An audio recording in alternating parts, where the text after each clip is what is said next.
Selamat datang kembali di The Deep Dive. Hari ini kita mau bedah sesuatu yang menarik banget. Betul. Kita punya kutipan dari buku Filsafat Lingkungan Hidup karya Dr. A. Sonny Keraf yang banyak terinspirasi dari pemikiran Fritjof Capra. Pasti Anda sering dengarkan berita soal krisis lingkungan. Iya, banjir, polusi, iklim yang makin aneh. Tapi gimana kalau akar masalahnya itu bukan sekedar soal tindakan kita? Bukan cuma soal buang sampah atau emisi pabrik gitu? Tepat. Gimana kalau masalahnya itu jauh lebih dalam? Ada di cara kita memandang dunia. Nah, ini dia. Misi kita hari ini adalah membongkar argumen utama dari buku ini, bahwa krisis lingkungan itu sebenarnya krisis cara berpikir. Dan untuk mengubah perilaku, kita harus ubah paradigmanya dulu. Dari melihat alam sebagai mesin, menjadi melihatnya sebagai sebuah sistem kehidupan yang utuh. Oke, menarik. Ayo kita bedah ini. Jadi buku ini Bilal ada dua cara pandang besar yang lagi, bertarung gitu. Betul. Dua paradigma. Yang pertama, dan yang paling dominan sekarang, ini paradigma mekanistis. Anggap aja ini kacamata mesin. Ini pengaruhnya besar sekali dari filsuf René Descartes dan fisikawan Isaac Newton, kan? Iya, intinya alam semesta ini dilihat sebagai sebuah mesin raksasa. Segala sesuatu, termasuk kita, makhluk hidup, cuma kumpulan bagian-bagian mekanis yang terpisah. Dan seperti mesin, kalau kita mau memahaminya ya harus kita bongkar kan, kita lihat satu persatu baut dan murnya. Itu yang disebut berpikir reduksionis. Betul. Kita percaya kalau kita pecah-pecah jadi bagian terkecil, kita bakal paham keseluruhannya.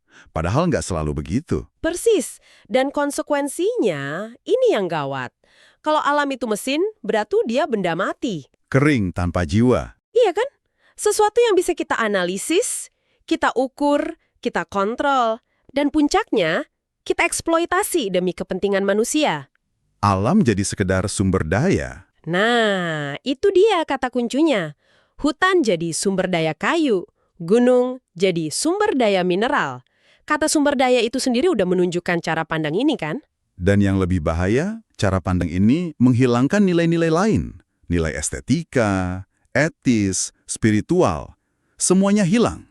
Alam jadi kehilangan pesonanya. Sikap yang muncul, ya dominasi, bukan kerjasama. Nah, disinilah letak perubahannya. Buku ini menawarkan kacamata alternatif.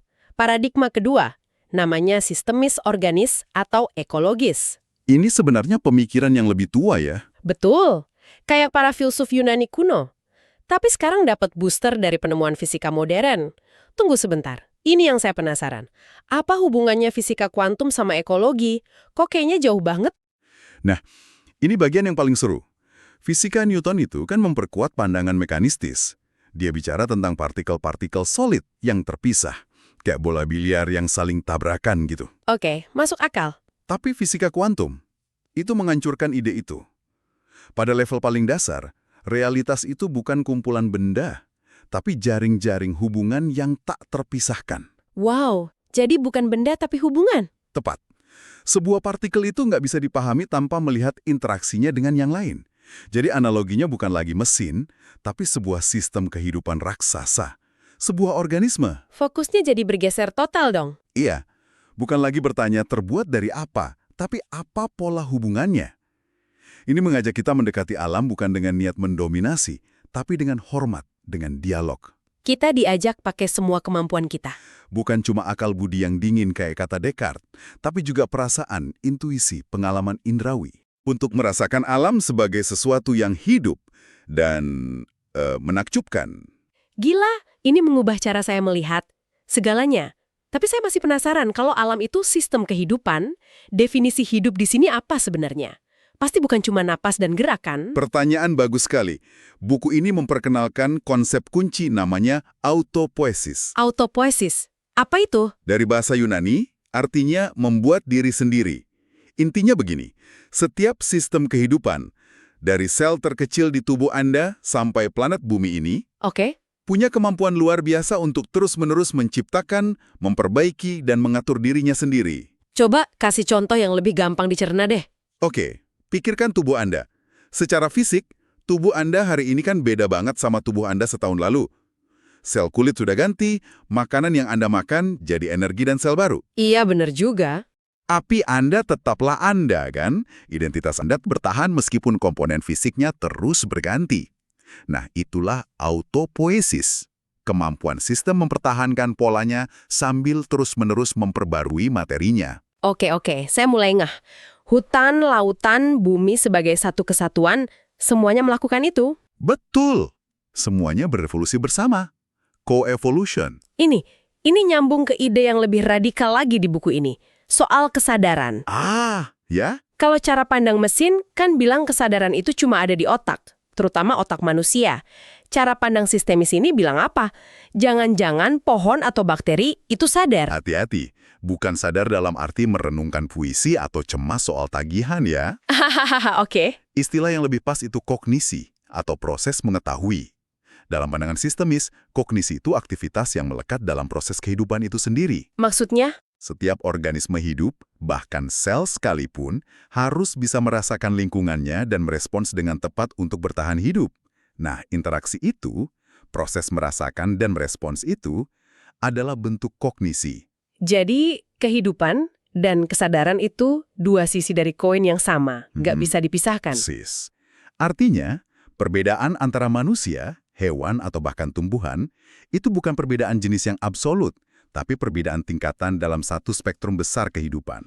Kita semua ini bagian dari proses kognitif alam semesta. Tentu manusia punya keunikan dong. Buku ini menyebutnya kesadaran tingkat 2. Betul. Saya suka analoginya.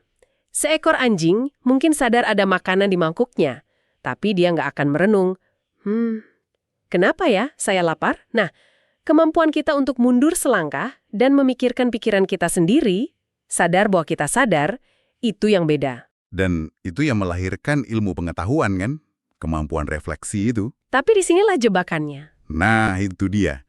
Seringkali, keunikan ini kita pakai sebagai pembenaran untuk merasa superior, terpisah dari alam. Padahal paradigma sistemis justru bilang sebaliknya. Justru sebaliknya. Akal budi kita seharusnya memberi kita tanggung jawab, bukan hak untuk berkuasa. Fungsinya adalah untuk menempatkan kita secara sadar di dalam komunitas kehidupan, bukan di atasnya. Ini pergeseran dari antroposentrisme ke ekosentrisme. Manusia bukan lagi pusatnya. Tepat, ekosistem sebagai pusatnya. Oke, kepala saya udah gak ngebul nih. Konsepnya keren banget, tapi terus kita harus nyapain? Iya. Apa buku ini cuma ngajak kita meditasi di hutan dan merasakan energi pohon? Gimana ini bisa jadi aksi nyata? Untungnya buku ini sangat praktis. Langkah pertama yang ditawarkan itu melek ekologi atau ekoliterasi. Apa prinsip utama yang bisa kita pelajari dari alam? Kalau disarikan, ada beberapa. Interdependensi, alias jejaring. Semua saling terhubung. Lalu daur ulang. Di alam nggak ada yang namanya sampah. Sisa dari satu makhluk jadi sumber daya bagi makhluk lain. Kemitraan, fleksibilitas, keragaman. Betul.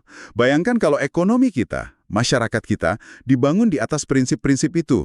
Kita bisa membangun masyarakat yang berkelanjutan. Bayangin kalau perusahaan tempat Anda bekerja diatur kayak hutan, bukan kayak pabrik, di mana setiap bagian saling dukung dan nggak ada usaha yang terbuang. Wah, beda banget. Konsep praktis kedua yang juga kuat itu bioregionalisme. Bioregionalisme, apa itu? Ini ajakan untuk hidup di tempat. Maksudnya hidup selaras dengan kondisi, daya dukung, dan keunikan ekosistem lokal kita. Bukan lagi hidup dengan gaya hidup satu ukuran untuk semua yang dipaksakan ekonomi global. Ini seperti menjadi penduduk asli lagi di tempat kita tinggal. Tepat sekali. Ini tentang mendiami kembali atau reinhabitation. Ini bikin saya sadar loh. Sadar gimana? Saya mungkin tahu cara tercepat pesan ojek online di Jakarta, tapi saya nggak tahu nama pohon di depan rumah saya, atau dari mana persisnya sumber air bersih yang saya minum. Wah, kena banget itu. Saya tinggal di sini, tapi saya nggak benar-benar mendiami tempat ini. Bioregionalisme mengajak kita membangun kembali hubungan yang intim dan bertanggung jawab dengan tanah, air, dan udara di sekitar kita. Secara ekonomi dampaknya pasti besar. Artinya mendorong kemandirian lokal kan, mengurangi ketergantungan pada rantai pasok global yang panjang dan seringkali merusak. Dan disitulah ekologi dan ekonomi akhirnya ketemu lagi. Keduanya kan dari akar kata yang sama, oikos, artinya rumah tangga. Oh iya juga ya. Ekologi itu ilmu tentang cara kerja rumah tangga alam. Ekonomi seharusnya ilmu tentang cara mengelola rumah tangga kita. Bioregionalisme menyatukan keduanya. Oke, kalau bioregionalisme ini satu ujung spektrum, kebalikannya apa dong? Pasti ada kan contohnya di dunia modern? Tentu, kebalikannya adalah manifestasi puncak dari paradigma mekanistis yang lama, rekayasa genetika dan cloning manusia. Wah, langsung ke contoh ekstrim ya. Iya, karena ini lahir dari keyakinan bahwa kita bisa mengutak-atik bagian kehidupan, yaitu gen, tanpa perlu paham dampaknya pada keseluruhan sistem. Ini arogansi reduksionisme. Kita melihat kehidupan kayak kode komputer yang bisa diedit sesuka hati. Persis. Dan cloning manusia, menurut buku ini, adalah puncaknya. Bukan cuma soal teknis, tapi soal martabat. Praktek ini merendahkan kehidupan jadi komoditas yang bisa diproduksi di laboratorium. Jadi setelah kita bongkar semua ini, apa artinya bagi Anda yang mendengarkan? Diskusi kita hari ini nunjukin bahwa krisis lingkungan yang kita lihat di berita itu sebenarnya cuma gejala. Gejala dari krisis yang lebih dalam. Krisis cara pandang. Krisis persepsi. Betul. Makanya perubahan yang dibutuhkan itu bukan sekedar solusi teknis. Pasang panel surya itu bagus. Daur ulang sampah itu perlu. Tapi yang lebih fundamental itu perubahan kesadaran.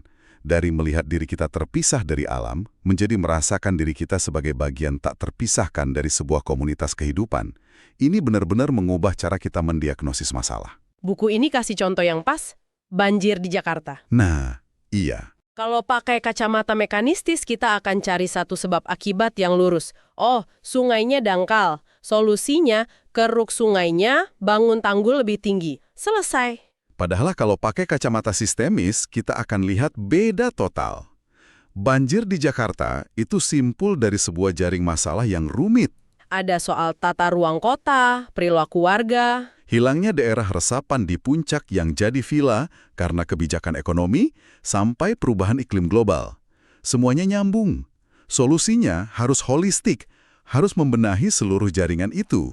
Sebagai penutup, kami ingin meninggalkan Anda dengan satu pemikiran untuk direnungkan. Buku ini berargumen kuat bahwa akal budi, keunikan kita sebagai manusia, seharusnya membantu kita memahami tempat kita di dalam alam, bukan menempatkan kita di atas alam.